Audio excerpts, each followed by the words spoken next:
আগামী দিনগুলোতে ঘরে বসেই ব্যাংকিং করা যাবে। আমরা ডিজিটাল অ্যাপসের মাধ্যমে 24 ঘন্টা সার্ভিস সম্পাদন করতে পারি। বাংলাদেশকে আমরা একটা নতুন অর্থনীতিতে পরিবর্তন করতে চাই।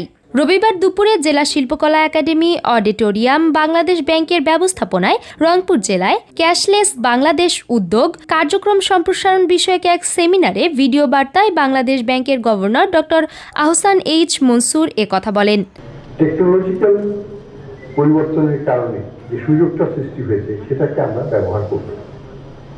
আমরা এখানে আমাদের নিজেদের জন্য সুযোগ সৃষ্টি করব, ঘরে বসে সব কার্য সম্পাদন করতে পারবো।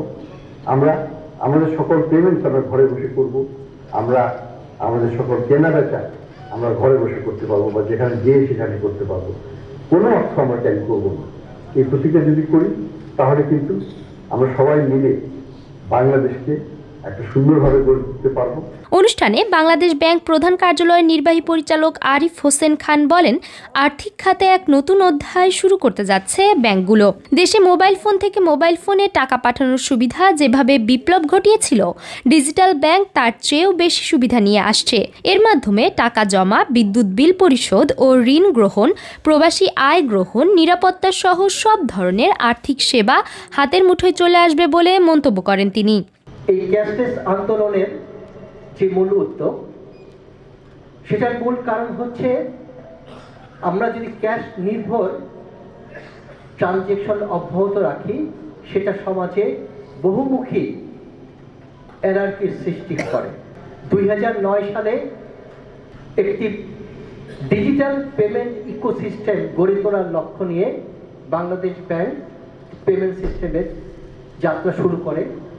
2010 সালে ব্যাচের অধীনে Bangladesh automated cheque processing system এবং Bangladesh electronics fund transfer network গড়ে তোলা হয়। মোটা অঙ্কের চেকের দ্রুত নিষ্পত্তিকরণের জন্য আরটিজিএস, কার্ডের পেমেন্ট এবং তড়িৎ পেমেন্টের কার্যক্রম সম্পাদনের জন্য এনপিএসবি চালু করা হয়। বাংলাদেশ ব্যাংক প্রধান কার্যালয়ের পরিচালক পিএসডি রাফেজা আক্তার কান্তার সভাপতিত্বে অন্যান্যদের মধ্যে বক্তব্য রাখেন বাংলাদেশ ব্যাংক রংপুর শাখার নির্বাহী পরিচালক মোহাম্মদ আলী মাহমুদ, পূবালী ব্যাংক পিএলসি প্রধান কার্যালয়ের ব্যবস্থাপনা পরিচালক ও প্রধান নির্বাহী কর্মকর্তা মোহাম্মদ আলী সহ অনেকে। ক্যাশলেস ব্যাংকিং এর এটা কোনো স্লোগান না, এটা সময়ের দাবি। আজকে যদি আমরা আমাদের জীবনকে বিপদমুক্ত, স্বচ্ছ, সুন্দর করতে চাই, আধুনিক মানুষ হিসেবে নিজেকে দাবি করতে চাই, তাহলে আর্থিক সংশ্লিষ্টতা যেখানে রয়েছে সেখানে অবশ্যই ক্যাশলেস ব্যাংকিংয়ের বা ক্যাশলেস লেনদেনের যে বিষয়টা, সেটা অবশ্যই মাথায় রাখতে হবে। গত বছর আমরা একটা স্ট্যাটিস্টিক্স নিয়েছিলাম, শুধু স্যালারি এবং এই আদার অ্যাডমিনিস্ট্রেটিভ পারপাসে আমার ক্যাশের ক্ষেত্রে কত টাকা খরচ হয়, এবং সেটা যখন দেখলাম ফিগারটা 240 কোটি টাকার উপরে এই ক্যাশ ব্যবস্থার উপরে, তখন এই 240 কোটি টাকার আমি মনে করি যে যদি 50% আমরা